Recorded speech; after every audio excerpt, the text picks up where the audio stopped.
Hey, welcome back to Harkins Haven.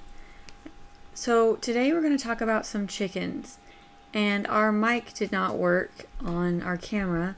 So what I'm very animatedly telling you about right here is that we just got a call from one of our friends that had a surprise 100 chickens, Cornish cross, that she got from UGA, which is a local college around us, and they were just going to call them. So they gave them out to her, and she couldn't use all of them. So we got 100 chickens for free, and we're about to start getting everything ready before we go get them this afternoon. This is our brooder, and we are going to sort of clean it out a little bit. I didn't realize quite how much deep bedding we had in here from last year until we got in here and started cleaning it out. But we're just going to take all of these poopy wood chips and spread them over our garden. And my mom was here with us this day and very graciously offered to help, and we are very, very thankful for that. So I don't know if you noticed, but I switched from a shovel to a pitchfork. We did find that the pitchfork was way easier to lift and move the wood chips, and it was much easier on my back. So I highly recommend trying that out if you ever have to clean out wood shavings. They stuck just fine in the pitchfork and didn't weigh nearly as much.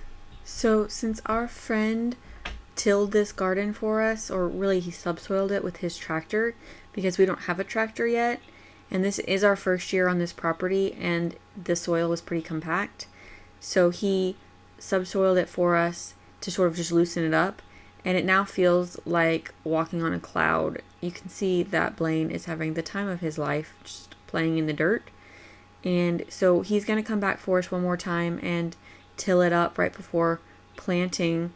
We do want to establish a no-till, but this will help us just get a jump start on the garden, and all these poopy chips will help with that. So now that we've got the garden taken care of and we've got this mostly emptied, we did leave a little bit just to help inoculate the next set of wood chips with all the good composting microbes, but we're just going to spread more wood chips on the bottom in preparation for our chicks. I will say that this year we switched from the pine shavings to these fine shavings, and they're a ton smaller, and I like them a lot better already for our new chicks. I just think that they will be a lot easier on the chicks to keep scratching and moving and keep the composting section and deep bedding and all that fun stuff going a little bit better. So this black and yellow box that you can see here is the heat plate. We have found that to be super helpful. We got a lot of advice before we bought it that the heat plates are a little less fire risk than the heat lamps. And since this is an outside brooder, we chose to go that way. Alright, and this green divider wall, we put that in last year. We tried to brood chicks and turkeys in the brooder at the same time, and our thought process was that this brooder wall would keep the chicks on one side and the turkeys on the other side. Well, it was a good theory, but turkeys actually fly a little bit more than chickens do, and they were able to get over it, and then once they started going over it, the chicks did too, so it really was pretty ineffective. If we were going to do this again, we would have to make it a lot taller for the turkeys not to be able to fly over it. But since we're just going to have a bunch of chickens in here right now and no turkeys, we're just going to take it out. Blaine's favorite part of this whole process was spreading the wood chips. When we actually let him get in the brooder and throw wood chips around, he thought it was a giant sandbox, and he didn't really want to come out when it was done. But we did use 2 whole bags to fill up this brooder just to give it a nice good base layer. And we've had the chicks now for about 5 days and haven't had to refresh the bedding, although that will probably have to happen soon. The next step is to get the power cord run so that we can plug in those heat plates So we would eventually like to put power out here just to run underground lines so it's permanent, but that's a really big project that we haven't tackled yet. So for right now, extension cords it is. So we're just going to roll them out. And we do have this outdoor multi-plug so that we can plug in both the heat lamps to the same place. And this is about the time where we realize that our brooder is more than 100 feet from the closest outlet, which happens to be on our porch, and we need a third extension cord. So while my mom takes care of that, I am going to fill up the waterers.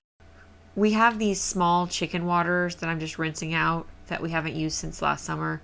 When the chicks get bigger, we can put in a big 5-gallon one, but for now, this gets the water a little closer to the ground. They do have adjustable legs that can go up as the chicks get bigger so that they don't get as much dirt and wood shavings and poop in the waterers. But for now, we're just going to start them out as the lowest for the little babies.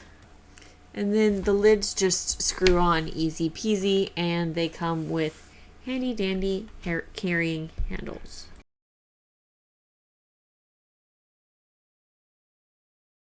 We did have to run into town to the local Tractor Supply and get some emergency chicken starter food because we didn't have any, because we originally thought we had 3 more weeks before we were getting baby chicks. We're doing some local research trying to find a local feed store that has a good price on feed that we like, but that requires us just to drive around and go to feed stores, and we haven't had a Saturday to do that yet. That is on our list, but for now, we just got this organic feed from Tractor Supply, and we're gonna put it in this trash can. These lock down really tightly, and we have found them to be super effective for storing feed, and they don't get very wet at all.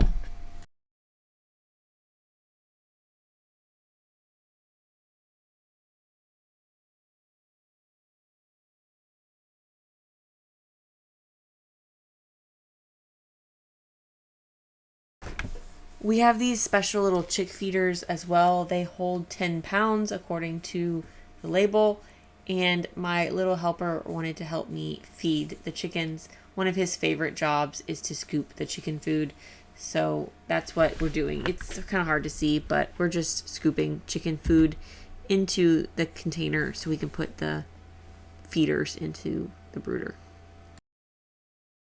And finally, the cuteness we all know you're really here to see. Here is 100 baby chicks running around a nice happy brooder, getting their food, finding their water, lounging under a heat plate.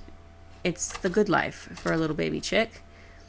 And we just like to sit out here. Blaine really likes to sit on the side of the brooder and just watch the little baby chicks. So we've done that probably every day since they got here. One of his other favorite things to do is feed them fresh grass, which actually is good for them when they go out on pasture. They probably don't actually need this much quite this early, but it's kind of hard to tell a very cute 2-year-old that he can't throw grass. And I figure if the chicks don't eat it, it'll just become compost. Okay, so it's been a couple days, and I just want to give you guys an update on the chicks.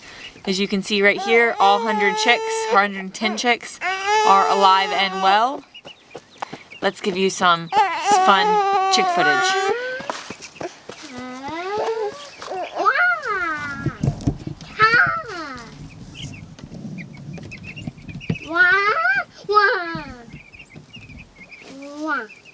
Wait, you want to throw them some grass?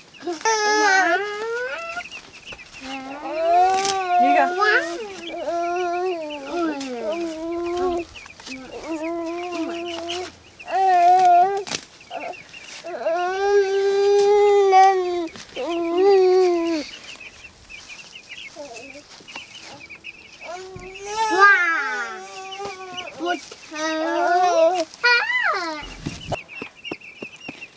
So we are planning on getting a few more laying chickens, maybe in the 15 range, that will all fit into our current coop to go in so we can start cycling egg layers. However, we're running into the problem that we can't find egg layers anywhere. We didn't order them online soon enough, and so at this point they're all sold out until like July at most of the hatcheries that we can find.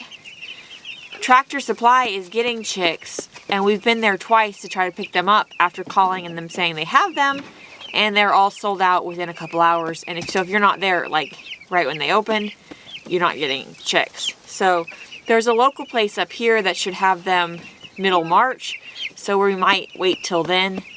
Our goal was to get them to run with this batch so they could all be in the brooder at the same time, but that doesn't seem to be happening right now.